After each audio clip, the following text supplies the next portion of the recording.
ಶ್ರಾವಣ ಮಾಸದ 21ನೇ ದಿನದ ಶುಭಾಶಯಗಳು. ಇಂದಿನ ನಮ್ಮ ವಾಯುವಿಹಾರ ವಿಜಯ ಮಾಂತೇಶ್ ಕತ್ತೂರು ಗತಿಗೆಯಲ್ಲಿ ನಾವಿದ್ದೇವೆ. ಇಂದಿನ ಒಂದು ಪುಟ್ಟ ಕತೆ ಗಿಳಿ.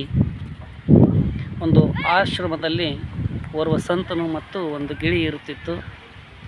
ಆ ಸಂತನು ತುಂಬ ಪ್ರೀತಿಯಿಂದ ಆ ಗಿಳಿಯನ್ನು ಸಾಕಿದ್ದನು.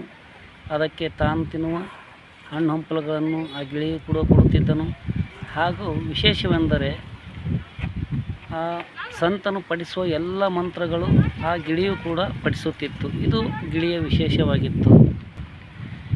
ಹೀಗೆ ಕಾಲ ಕಳೆಯುತ್ತಿತ್ತು. ಒಂದು ದಿನ ಹಸಿದ ಬೆಕ್ಕೊಂದು ಬಂದು ಚಂಗನೆ ಹಾರಿ ಆ ಗಿಳಿಯನ್ನು ಕಚ್ಚಿಕೊಂಡು ಹೋಗುತ್ತಿತ್ತು. ಆಗ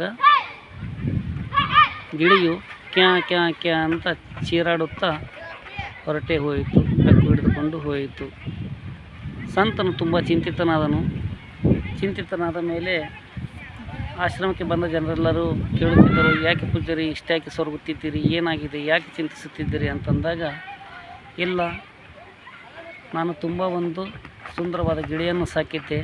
ಆದರೆ ಅದು ಸಾಯುವ ಕಾಲಕ್ಕೆ ನಾನು ಎಷ್ಟೆಲ್ಲ ಮಂತ್ರಗಳನ್ನು ಕಲಿಸಿದ್ದೆ, ಒಂದು ಮಂತ್ರವೂ ಕೂಡ ಹೇಳಲಿಲ್ಲ. ಅದು ಕೇವಲ ಕಿರುಚಾಡುತ್ತಲೇ ಪ್ರಾಣ ಬಿಟ್ಟಿತ್ತು. ಅದಕ್ಕೆ ನಾನು ಸತ್ತಾಗ ನನಗೂ ಇದೇ ಗತಿಯಾದರೆ ಹೇಗೆ?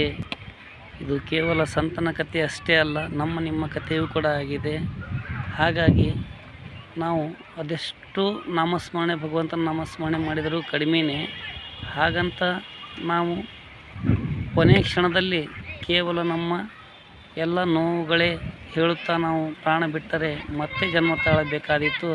ಅದಕ್ಕಾಗಿ ಸದ್ಗುರುವಿನ ಒಂದು ಕೃಪೆಯನ್ನು ಪಡೆದುಕೊಂಡು ಆ ಒಂದು ಭಗವಂತನ ನಾಮಸ್ಮರಣೆಯನ್ನು ಮಾಡುತ್ತಾ ನಾವು ಸಾಗೋಣ. ಕೊನೆಗಳಿಗೆಯಲ್ಲಿ ಬಂದರೆ ಚೆನ್ನಾಗಿರುತ್ತೆ. ಇಲ್ಲದಿದ್ದರೆ ನಮ್ಮ ಹಿಂದೆ ಇರುವವರು ಆ ಒಂದು ನಾಮಸ್ಮರಣೆಯೊಂದಿಗೆ ನಮ್ಮನ್ನು ಕಳಿಸಿ ಬರುತ್ತಾರೆ. ಮತ್ತೆ ನಾಳೆ ಭೇಟಿಯಾಗೋಣ. ಸರ್ವರಿಗೂ ನಮಸ್ಕಾರ.